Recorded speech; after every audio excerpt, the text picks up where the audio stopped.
MPW परीक्षा की ताज़ा रिवीजन, 10 तत्कालिक प्रश्न, तेज उत्तर और यादगार पॉइंट्स। चलिए शुरू करते हैं। हेलो दोस्तों, मैं हूं विजय। 91 से 100 तक के previous year multi choice question अब जल्दी से रिव्यू करते हैं। ध्यान से सुनिए और नोट करिए। क्वेश्चन नंबर 1 है, essential drug list include all except. आवश्यक औषधि सूची में निम्नलिखित में से एक के अतिरिक्त सभी शामिल है। इसका राइट आंसर है ऑप्शन नंबर सी, दुर्गम रोगों हेतु औषधियां।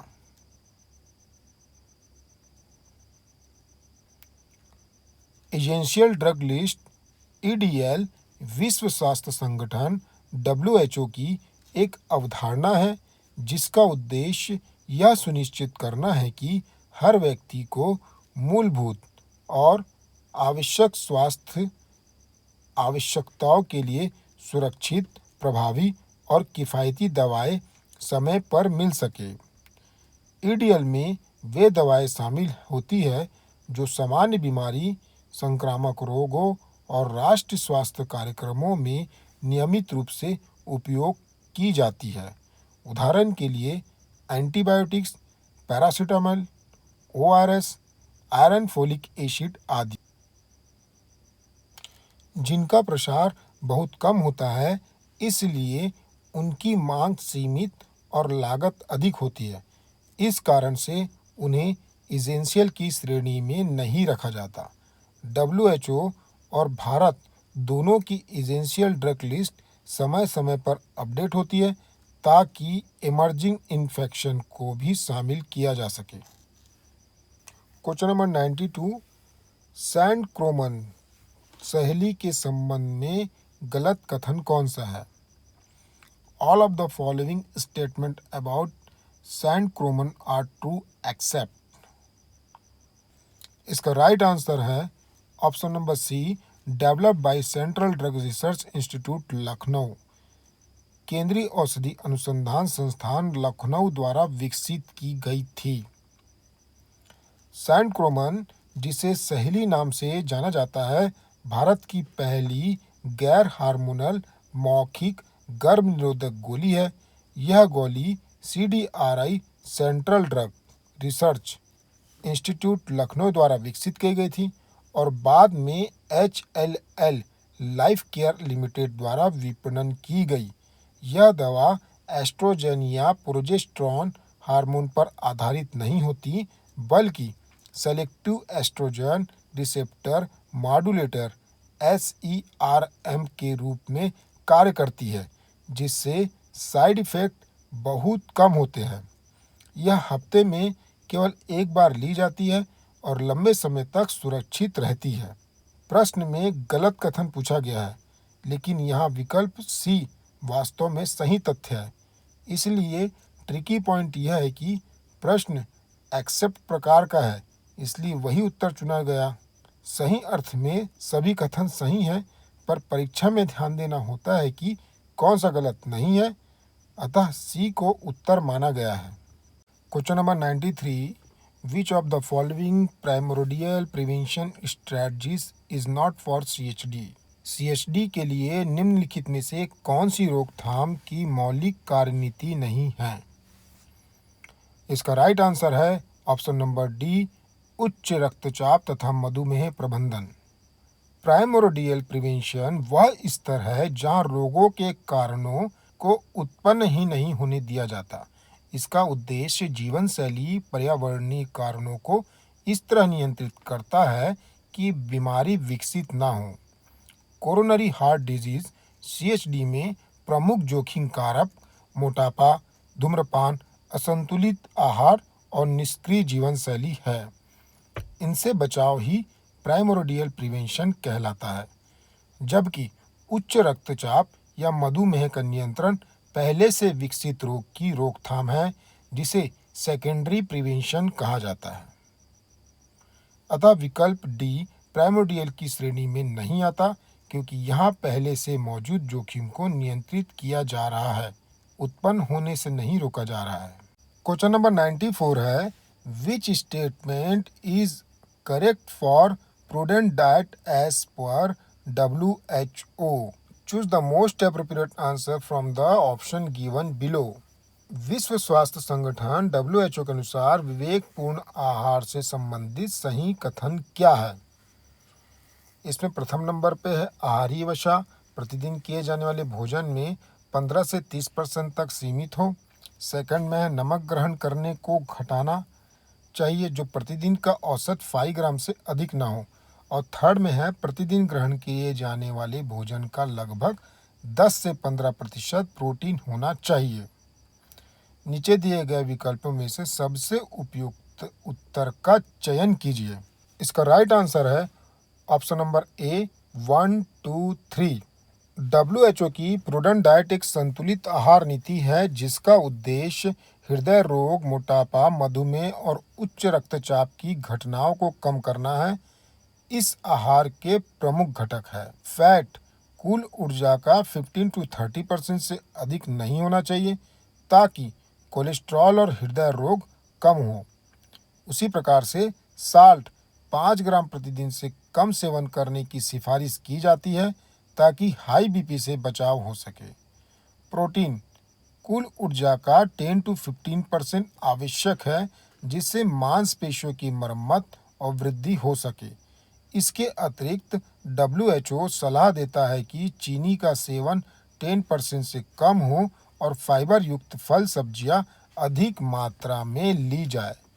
इस संयोजन से शरीर को संतुलित पोषण मिलता है और लंबे समय तक बीमारियां नियंत्रित रहती है। इसी प्रकार से हम विकल्पों को भी एक नज़र देख लेते हैं।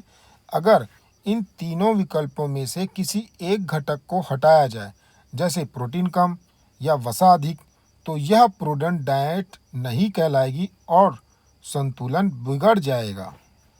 क्वेश्चन नंबर 95 है, which of the following is not the characteristic of malignant hypertension?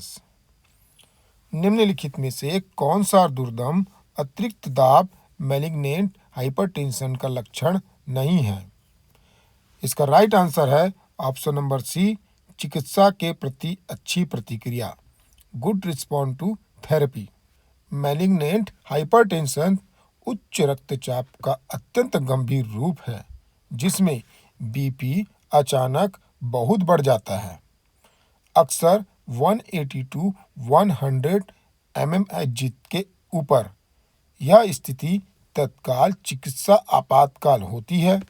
इसमें किडनी, आँखों की रेटिना, मस्तिष्क और हृदय जैसे अंगों की क्षति होती है। मुख्य लक्षण सिर दर्द, धुंधला दिखना, मिचली, कंफ्यूजन और नेत्रों में रक्त स्त्राव। इस अवस्था में रक्तचाप को धीरे धीरे नियंत्रित किया जाता है क्योंकि बहुत तेजी से घटाने पर अंगों में ऑक्सीजन की कमी हो सकती है। उपचार प्रतिक्रिया अच्छी होना गलत है क्योंकि यह स्थिति थेरेपी को धीमा प्रतिक्रिया देती है और बार बार पुनरावृत्ति की संभावना रहती है।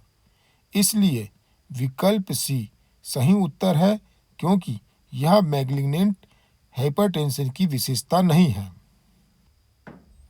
क्वेश्चन नंबर 96 है, under Vande Mataram scheme the enrolled doctor can be provided with the following item by the respective district medical officer. Vande Mataram योजना के अंतर्गत नामांकित चिकित्सक को निम्नलिखित संबंधित जिला स्वास्थ्य अधिकारी द्वारा प्रदान की जा सकती है। इसमें ऑप्शन नंबर ए में दिया है आयरन तथा folic acid, option number B में दिया है बीपी उपकरण, ऑप्शन नंबर सी में है वजन तोलने की मशीन और ऑप्शन नंबर डी में है ग्लूकोमीटर। इसका राइट आंसर है option number A, iron and folic acid. Vande Mataram scheme Bharat सरकार की एक पहल है जिसका उद्देश्य मातृ एवं शिशु स्वास्थ्य सेवाओं को मजबूत बनाना है। इस योजना के अंतर्गत निजी डॉक्टरों को नामांकित किया जाता है ताकि वे गर्भवती महिलाओं की देखभाल, प्रसव जांच और स्वास्थ्य परामर्श में सहयोग दें। इन डॉक्टरों को जिला चिकित्सा अधिकारी द्वारा कुछ सामग्रियां दी जाती है ताकि वे सरकारी कार्यक्रमों में सहयोग कर सके। इनमें सबसे प्रमुख सामग्री है iron and folic acid tablets, क्योंकि योजना का मुख्य लक्ष्य एनीमिया नियंत्रण है। भारत में लगभग 50% गर्भवती महिलाएं एनीमिक पाई जाती है और यह कारण मृत्यु दर को बढ़ाता है। इसलिए फॉलिक एसिड और एफई वितरण से मातृ रक्त की गुणवत्ता सुधारने और जन्म के समय जटिलताओं को कम करने में मदद मिलती है। क्वेश्चन नंबर 97 है, vital layer in slow and sand filter is of. मंद बालू प्रवणक फिल्टर की प्रमुख सतह किसकी है? इसका राइट आंसर है ऑप्शन नंबर सी, सिमुड्स डेके। स्लो सैंड फिल्टर पानी को शुद्ध करने की सबसे पुरानी प्राकृतिक विधियों में से एक है। इस फिल्टर में ऊपर की परत पर धीरे धीरे एक जैविक परत बनती है जिसे सिमुड्स डेके वाइटल लेयर कहा जाता है। यह परत सूक्ष्म जीवों, बैक्टीरिया, शैवाल और फंगस की मिश्रण से बनती है जो पानी के हानिकारक जीवों को खा जाते हैं। यह प्राकृतिक बायोफिल्ट्रेशन प्रणाली है जो ई कोलाई और गार्डिया जैसे रोगजनकों को नष्ट करती है। यह लेयर कुछ ही दिनों में बनती है और पानी की सफाई की प्रभावशीलता इस पर निर्भर करती है। यदि इस परत को हटा दिया जाए या बहुत जल्दी साफ किया जाए तो फिल्टर का प्रभाव घट जाता है। इसलिए सिमुड्स डेके को वाइटल लेयर कहा जाता है क्योंकि यही फिल्टर की जीवंत आत्मा है। क्वेश्चन नंबर 98 है, match the following for STI/RTI kits. इसका राइट आंसर है ऑप्शन नंबर ए, जिसके तहत किट 1 के लिए सेकंड लिस्ट के फर्स्ट ही आएगा, किट 2 के लिए सेकंड लिस्ट का सेकंड आएगा, किट 3 के लिए लिस्ट सेकंड का थर्ड आएगा और किट 6 के लिए लिस्ट सेकंड का फोर्थ आएगा। मतलब कि प्रश्न में जो क्रम दिया गया है वो सही है, उसमें कोई फेरबदल नहीं किया जाना है। इस अनुसार विकल्प नंबर ए सही है। इस प्रश्न के तहत भारत सरकार ने STI/RTI sexually transmitted reproductive tract infection के लिए 7 रंगीन किटें तैयार की ताकि स्वास्थ्य कार्यकर्ता रोगानुसार सही दवा दे सके। हर किट का रंग और संख्या एक विशेष बीमारी से जुड़ा होता है जिससे भ्रम ना हो। उदाहरण के लिए किट 1 वाइट होता है, किट 2 येलो होता है और किट 3 ग्रीन होता है और किट 6 ग्रे होता है। तो जो किट 1 होता है जिसका कलर वाइट होता है वो जेनिटल अल्सर नॉन हर्पेटिक के लिए यूज़ किया जाता है। उसी प्रकार से किट 2 जिसका कलर येलो होता है वो लोअर एब्डोमिनल पेन के लिए यूज़ किया जाता है और किट 3 जो होता है जिसका कलर ग्रीन होता है उससे वेजिनिटिस सर्विसिटिस के लिए यूज़ किया जाता है और किट 6 ग्रे यूरेथल डिस्चार्ज पुरुषों में इसके लिए प्रयोग किया जाता है। इस रंग कोडिंग से स्वास्थ्य कर्मियों को सही दवा बिना डॉक्टर की अनुपस्थिति में भी देना आसान होता है। इन किटों में एंटीबायोटिक, एंटीप्रोटोजोल्स और एनाल्जेसिक्स शामिल रहते हैं। इस व्यवस्था से ग्रामीण क्षेत्रों में यौन जनित संक्रमणों में प्रबंधन में बहुत सुधार हुआ है। अगर रंगों या क्रम में गड़बड़ी हो जाए तो गलत दवा दी जा सकती है जिससे उपचार असफल या जटिल हो सकता है।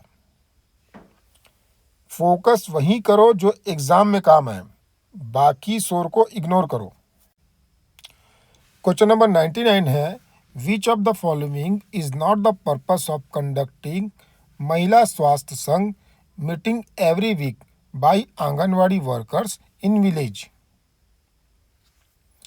गांव में प्रति सप्ताह आंगनवाड़ी कार्यकर्ता द्वारा महिला स्वास्थ्य संघ की मीटिंग का उद्देश्य क्या नहीं है?